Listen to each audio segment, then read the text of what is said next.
දැන් පාන්දර 2යි වෙලාව. මං ඉන්නේ ස්වර්ණමාලි මහා සෑරජානන් වහන්සේ ළඟ.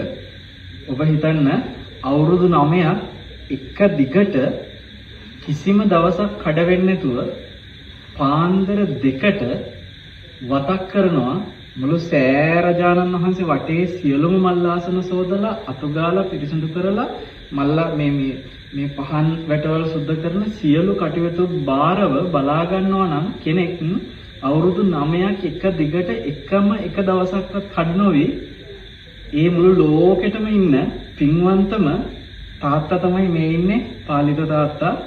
මගේ ජීවිතේ ගොඩාක් ආදරය කරන කෙනෙක්.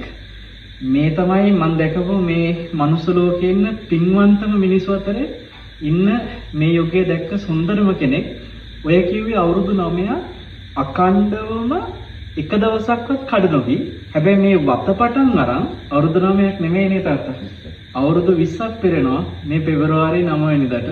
ඉතින් ආදරණීය පින්වත් අදට හරියටම අවුරුදු 20ක් මේ වත පටන් අරගෙන පිරෙන මේ මහා සෑරජානන් වහන්සේගේ සලපතන මළුවේ පුංචි හරිය අඩුපාඩුවක් දැක්කත් ඒක පුරවන වටේම පහන් ගෙවල් ටික සකස් කරන එකී මෙකී නොකී බොහෝ දේ මම හිතන්නේ තාත්තගේ මේ අද්දකින් හදපු සෑරජානන් වහන්සේලා කියනවද